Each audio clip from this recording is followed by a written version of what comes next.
Assalamualaikum warahmatullahi wabarakatuh. Alhamdulillahi rabbil alamin. Wassalatu wassalamu ala ashrafil anbiya'i wal mursalin Nabiyyina Muhammad wa ala alihi wa sahbihi ajma'in.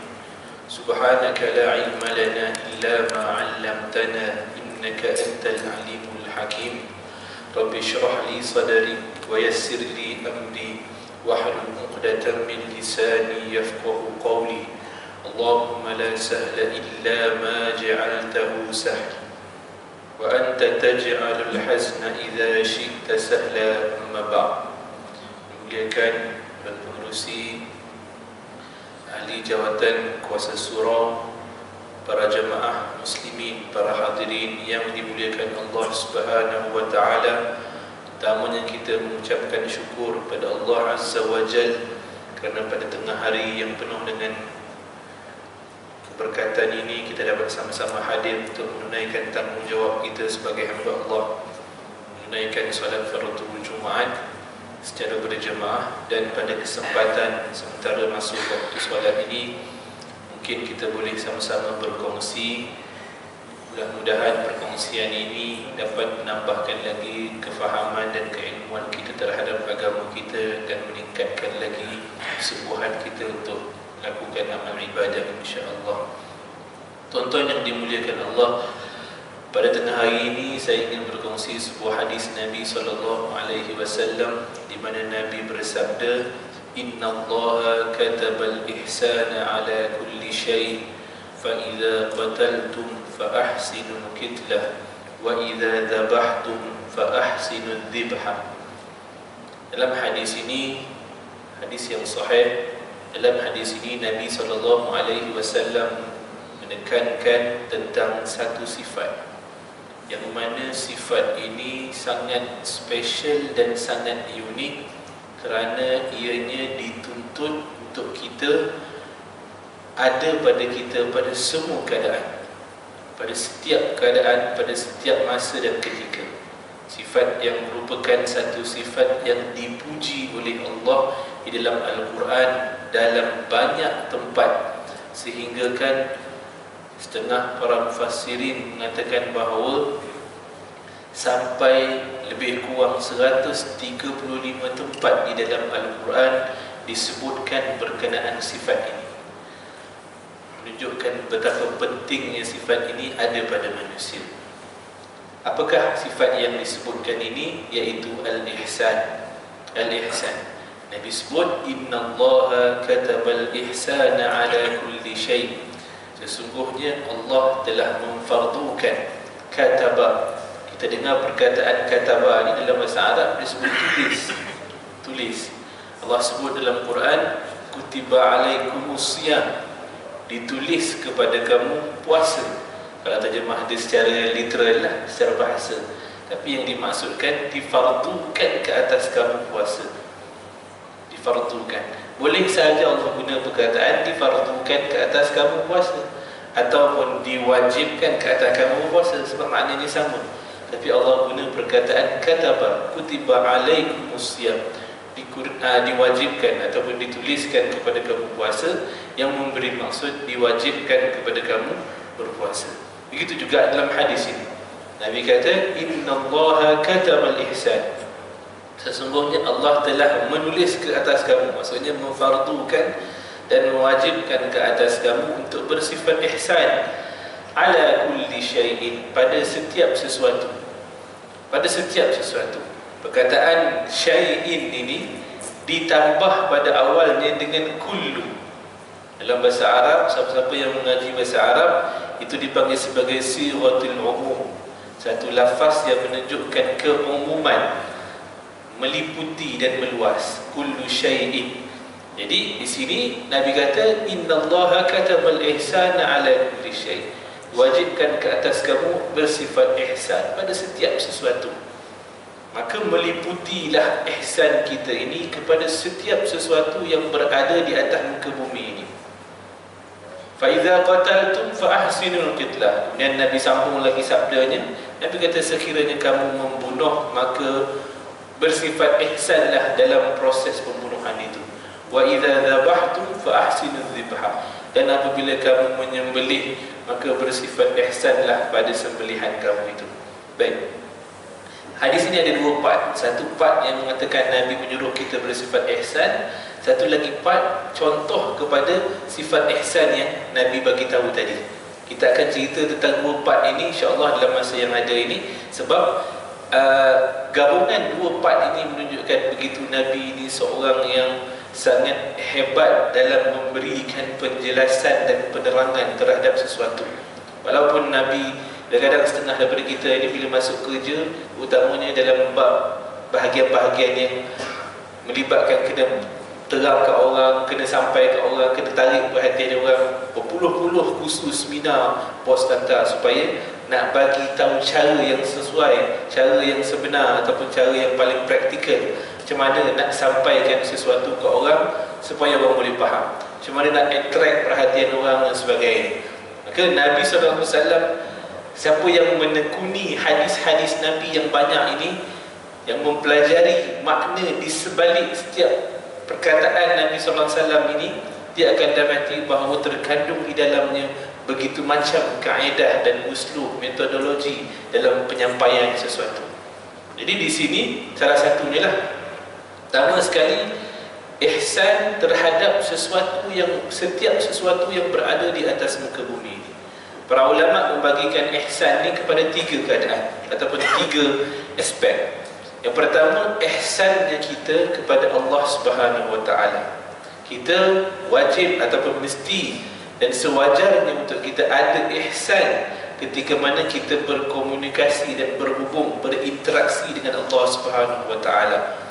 Bila kita berhubung dengan Allah, apabila kita melakukan ibadah, dalam solat kita, dalam puasa kita, dalam haji kita dan sebagainya, itu adalah waktu yang paling dekat kita dengan Allah Subhanahu Wa Taala. Bukan maksudnya waktu lain kita tak berhubung, tidak, berhubung juga. Waktu-waktu lain pun Allah mengetahui setiap tindakan kita.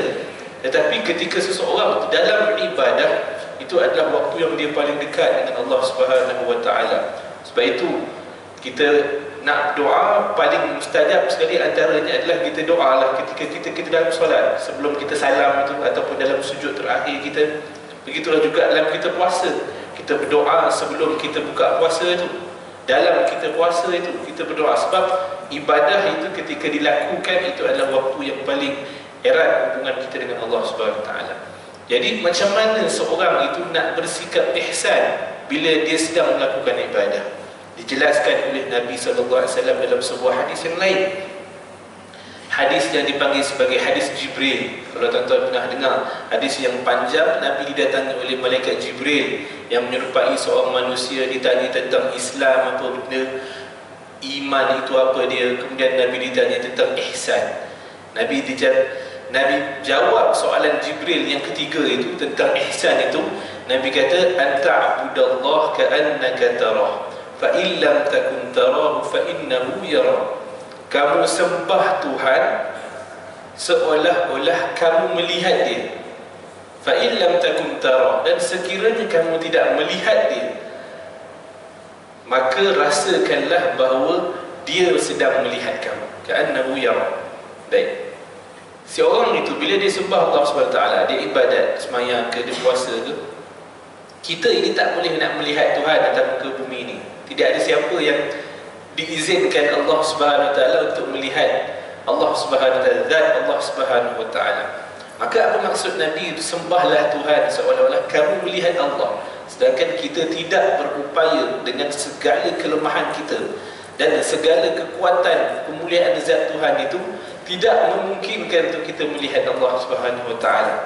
Maka bila Nabi maksudkan seolah-olah kamu melihat Allah, sedangkan kita tak mampu langsung untuk melihat Allah Subhanahu Wa Taala, sebab itu Nabi sambung lagi ayat itu, jika kamu tidak melihat Allah, maka rasakanlah seolah-olah Allah melihat kamu. Yang bahagian kedua ini kita mampu. Kita rasakan ketika mana kita salat, Allah sedang melihat kita. Dan biasanya realitinya, kalau kita sedang buat sesuatu dalam keadaan kita rasa orang sedang lihat kita, berubah kelakuan seseorang. Kita tengok di office berapa ramai yang ketika bos ada dengan ketika bos tak ada, beza dia punya cara kerja dia. Di sekolah ketika cikgu ada dalam kelas dengan cikgu tak ada dalam kelas, beza keadaannya. Itu realiti manusia dengan manusia, apatah lagi di antara manusia dengan Tuhan. Maka apabila seseorang itu dia buat satu pekerjaan, kalau dalam konteks ni ibadat lah, dalam keadaan dia tahu ada yang melihat dia, menilai dia, maka pastilah ibadah ataupun pekerjaan dia itu dia buat sehabis yang baik. Sehabis yang baik, dia ikut syarat, rukun, sunat, apa segalanya, kerana dia tahu dia sedang dilihat dan sedang dinilai ibadah tersebut. So seseorang untuk mendapat maqam ihsan, atau istilah para ulama mengatakan ini maqam muraqabah, maqam yang paling tinggi ketika seorang ibadah, iaitu ibadah dia dirasakan Allah Subhanahu Wa Taala sedang melihat dia. Sedangkan secara realitinya memang Allah sedang lihat dia pun. Tak ada orang yang terlepas daripada pengetahuan Allah Subhanahu Wa Taala. Kecil, besar, terang-terangan, sembunyi-sembunyi, apa sahaja perbuatan yang kita buat dalam muka bumi ini, tidak ada satu pun yang terlepas dari pengetahuan Allah. Itu kita semua tahu. Tetapi andai kata semua orang merasakan Allah sedang melihat dia, Allah tahu perbuatan dia, maka pasti takkan ada maksiat yang berlaku, pasti takkan ada kejahatan yang berlaku. Realitinya ada, bermaksud dia sedang tidak merasakan bahawa Allah Subhanahu Wa Taala melihat dia dan sedang menilai perbuatan dia. So seorang untuk memastikan ibadah dia berada dalam keadaan terbaik, maka ibadahlah seperti yang Nabi cakap, seolah-olah Allah sedang melihat kamu. Memang Allah sedang melihat dia pun, tetapi daripada sudut orang yang sedang ibadah itu, rasakanlah bahawa Allah sedang melihat dia. Realitinya memang Allah sedang melihat dia, tapi rasakanlah daripada sudut dia, Allah Subhanahu Wa Taala sedang melihat dia, maka dia akan cuba berikan yang terbaik dalam ibadah tersebut. Baik. Sebab setiap orang dia mesti ada motivasi ketika mana nak buat ibadah, sebab untuk dia lebih bersungguh-sungguh. Macam orang lah berjaya, 10 orang berjaya, tapi setiap orang motivasi dia berbeza-beza. Ada orang berjaya sebab dia nak, kerana anak dia sakit, maka dia nak ubah taraf hidup ataupun anak dia. Ada orang dia nak impress mak ayah dia, ada orang dia nak impress isteri dia. Ada orang, setiap orang berbeza-beza, tapi natijah akhirnya semuanya berjaya. Maka begitulah juga kita dengan ibadah kita. Pastikan kita ada motivasi ataupun sebab yang kukuh untuk kita terus beribadah, bersungguh-sungguh dalam ibadah kita. Nabi ada satu motivasi yang Nabi sentiasa sematkan dalam hidup baginda ketika mana ibadah. Apa motivasi Nabi? Apabila ditanya oleh Aisyah, Nabi punya solat malam sampai bengkak-bengkak kaki. Kita tahu kisah tersebut. Aisyah kata, engkau ni diampunkan dosa sebelum selepas. Istimewanya Nabi, dosa tak buat lagi dah kena ampun. Kita kena buat dulu, kemudian kita minta ampun, maka ampunlah dosa tersebut. Nabi diampunkan dosa sebelum dan selepas. Sebelum tu maksudnya belum buat dah kena ampun. Aisyah takjub, hairan kenapa Nabi dalam keadaan istimewa macam tu pun, hak istimewa itu pun Nabi tetap sungguh-sungguh. Maka Nabi sebut, salah ke aku untuk menjadi hamba yang bersyukur? Syukur itu adalah motivasi Nabi SAW untuk terus gigih beribadah, walaupun mendapat hak yang istimewa begitu. Maka kita pun begitu. Bukanlah kita taklah dapat hak istimewa macam Nabi dapat, iaitu dosa diampun sebelum selepas. Kita manusia biasa, tapi sekurang-kurangnya kita bersyukur bahawa Allah tetap memberi nikmat kepada kita, walaupun kadang-kadang kita culas dalam bersyukur kepada Allah Subhanahu Wa Taala. Dalam keadaan kita kadang-kadang ada kekurangan kita, iman kita kadang-kadang turun, kadang-kadang naik, kadang-kadang semangat, kadang-kadang tak semangat, tapi nikmat kepada Allah tetap terus dan tidak terhenti. Itu salah satu sebab untuk kita syukur, dan itu salah satu sebab juga untuk menjadi motivasi kita untuk terus beribadah kepada Allah Subhanahu Wa Taala. Baik. Aspek yang kedua ihsan kita, tadi ihsan kita dalam konteks kita dengan Tuhan. Yang kedua adalah ihsan kita dalam konteks kita dengan makhluk Allah Subhanahu Wa Taala. Makhluk ni kita kata semua yang bernyawa itu makhluk lah. So ada manusia, ada bukan manusia. Itu kedua-duanya kita dituntut untuk bersifat ihsan dalam hubungan kita dengan kedua-duanya. Hubungan kita dengan manusia, hubungan kita dengan makhluk, itu kita makhluk selain manusia, binatang, tumbuh-tumbuhan dan sebagainya, itu kita dituntut untuk bersifat ihsan kepadanya. Sebab itu satu ayat yang sangat agung, yang ayat ini malah diangkat sebagai tema dalam banyak situasi dan keadaan, kejadian dan segalanya, persidangan dan segalanya. Wa ma arsalnaka illa rahmatan lil alamin. Tidaklah aku utuskan kamu wahai Muhammad untuk menjadi rahmat kepada sekalian alam.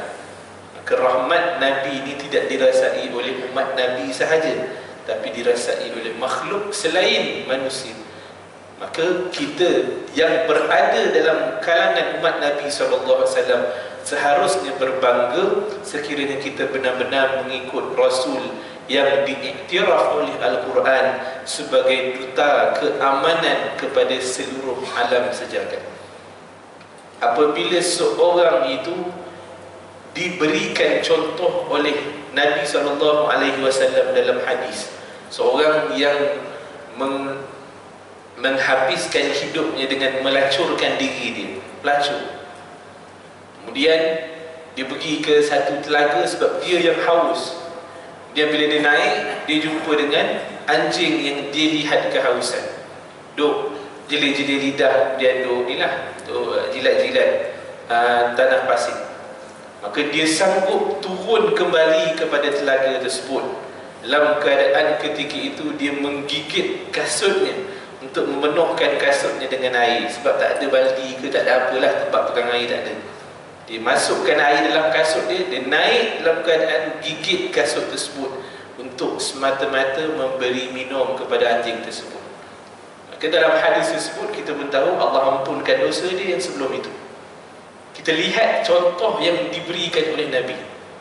Secara logik manusia, tidak ada pekerjaan yang lebih teruk ataupun dipandang hina apabila seorang itu sanggup melacurkan diri dia. Itu logik manusia biasalah.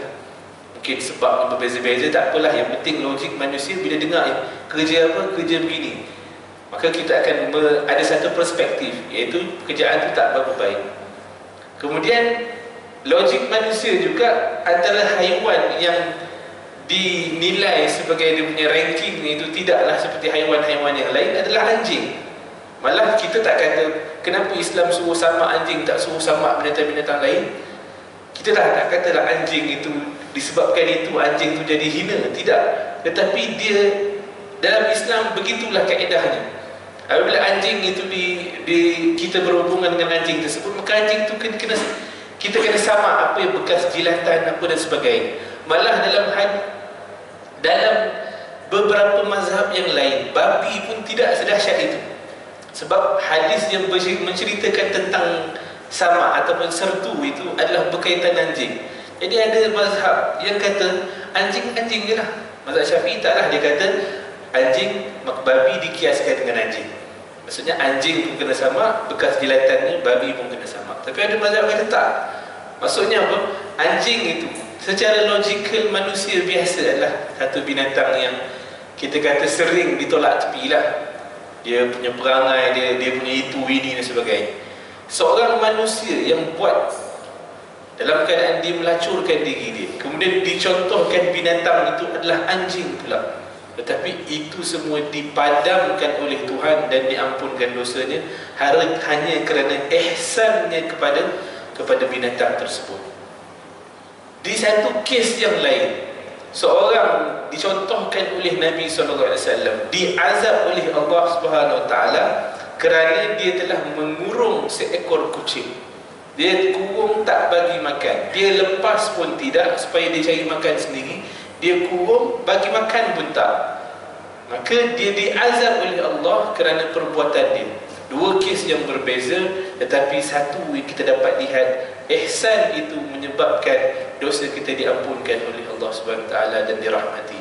Dan ketiadaan ihsan itu juga menyebabkan seorang itu diazab oleh Allah SWT. Itu dengan binatang, apatah lagi dengan makhluk yang bernama manusia. Lagilah kita dituntut untuk bersifat ihsan. Satu perkara yang kita nak sebut bahawa kadang-kadang ramai di antara kita yang boleh bersikap ihsan kepada orang yang di luar, tetapi dia lupa nak bersikap ihsan pada orang yang dia rapat. Sebab normal manusia itu, bila kita makin rapat, maka kita akan makin tak kisah kalau ada sedikit-sedikit kekurangan. Normal manusia itu begitu. Sebab biasanya kita ni, kalau hatta dengan anak-anak kita, kadang-kadang bila kita ziarah rumah orang dalam keadaan kita tak berapa rapat dengan dia, kita akan pesan ke anak-anak kita jaga kelakuan. Tapi kadang-kadang kalau kita pergi rumah saudara dia dengan pakcik dia ke gitu, kelakuan-kelakuan yang sering kita lihat tu, dia tidaklah seperti dengan orang yang tak kenal. Itu normal manusia. Kita akan bersifat seperti tabi'inya bila dengan orang yang kita rapat. Tapi dengan orang yang kita tak rapat, kita akan cuba sehabis baik untuk memberikan impresi yang baik kepada dia tentang kita, walaupun boleh jadi dalam rumah sebaliknya. Islam tidak begitu. Jadikanlah penilaian kepada akhlak kita apa yang ada di rumah, bukan apa yang ada di luar. Kalau istilah bahasa Melayu kita panggil bermuka-muka lah, hipokrit. Kat luar lain, kat dalam lain. Islam penilaian itu berlaku di dalam rumah. Sebab itu Nabi sebut, kadang-kadang sebab semua orang atau tak semua pun, majoriti boleh untuk berlaku baik, untuk behave, untuk menjaga kelakuan yang ketika berada di luar. Sebab dia tahu secara logik orang akan cakap benda dia tak baik kalau orang akan lihat. Tapi bila berada yang sebenarnya ketika dalam rumah dengan orang yang dirapat, dengan orang yang dikenal, boleh jadi berbeza 100%, 70%, berubah apa yang sikap dia. Dan itu biasanya berlaku pada manusia. Tetapi Islam, penilaian itu berlaku kepada sesiapa yang kita rapat. Sebab itu Nabi sebut khairukum li ahli. Sebaik-baik kamu adalah siapa yang paling baik dengan keluarga dia. Penilaian Islam itu berlaku pada orang yang kita rapat, orang yang kita kenal. Biasanya keluarga kita lah. Kalau kita dah ada isteri anak-anak, isteri anak-anak. Kalau belum ada, ahli keluarga, family, adik-beradik, mak ayah dan sebagainya. Penilaian Islam pada akhlak kita adalah akhlak kita kepada orang yang kita kenal. Sebab itu Nabi kata khairukum li ahli. Siapa yang paling baik di antara kamu adalah yang paling baik dengan ahli keluarga dia. Sebab normal manusia dengan orang yang dia tak rapat, dia akan baik, tak ada masalah. Tapi dengan orang yang dia kenal, orang yang dia rapat, kadang-kadang dia tak heran. Benda-benda yang kecil-kecil yang itu, dia tak ada masalah. Tapi Islam tidak.